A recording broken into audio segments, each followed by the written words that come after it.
আসসালামু আলাইকুম। আজকের রেসিপি হচ্ছে রসুন ভর্তা। রসুন ভর্তা বানানোর জন্য এখানে কয়েকটি রসুনের কোয়া বের করে রসুনগুলো থেকে খোসা ছাড়িয়ে নিয়েছি। এখন রসুনগুলো ভেজে নেব। এর জন্য চুলায় কড়াই চাপিয়ে দিয়েছি। কড়াইতে সামান্য পরিমাণে সরিষার তেল দিয়ে দিচ্ছি। এখানে খুবই অল্প পরিমাণে তেল দিতে হবে। এখন রসুনগুলো দিয়ে দিচ্ছি। চুলার আঁচ লোতে রেখে রসুনগুলো ভেজে নেব।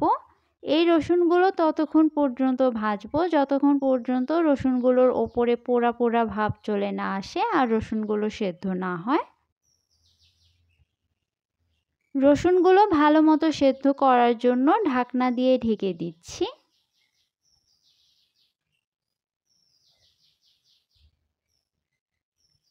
কয়েক মিনিট পরে ঢাকনা খুলে দেখি কী অবস্থা। রসুনগুলোর ওপরে পোড়া পোড়া ভাব চলে এসেছে আর রসুনগুলো সেদ্ধ হয়ে গিয়েছে দেখুন। এখন এই রসুনগুলো কড়াই থেকে তুলে নেব। সেই কড়াইতে কয়েকটি শুকনো মরিচ দিয়ে দিলাম। শুকনো মরিচ কালচে কালার করে ভেজে নেব। আপনারা যে যেরকম ঝাল খান সেই অনুযায়ী শুকনো মরিচ দিয়ে নেবেন। মরিচগুলো ভাজা হয়ে গিয়েছে, এখন এগুলো তুলে নেব। মরিচের ওপরের এই অংশ ফেলে দিচ্ছি। এখন এখানে লবণ দিয়ে মরিচগুলো ভেঙে গুঁড়ো করে নেব।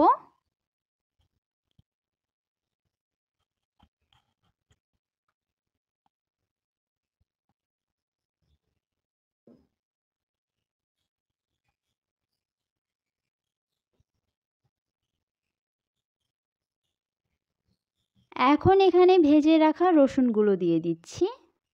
রসুনগুলো চটকে লবণ মরিচের সাথে মিশিয়ে নিচ্ছি।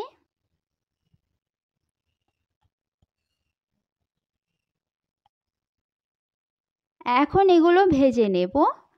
এর জন্য চুলার কড়াইতে সরিষার তেল দিয়ে দিচ্ছি। তেল কিছুটা গরম হয়ে এলে এখানে 1 চা চামচ কালো জিরা দিয়ে দিলাম। কিছু পেঁয়াজ কুচি দিয়ে দিচ্ছি।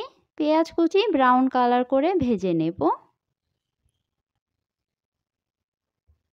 পেঁয়াজ কুচি ভাজা হয়ে গিয়েছে।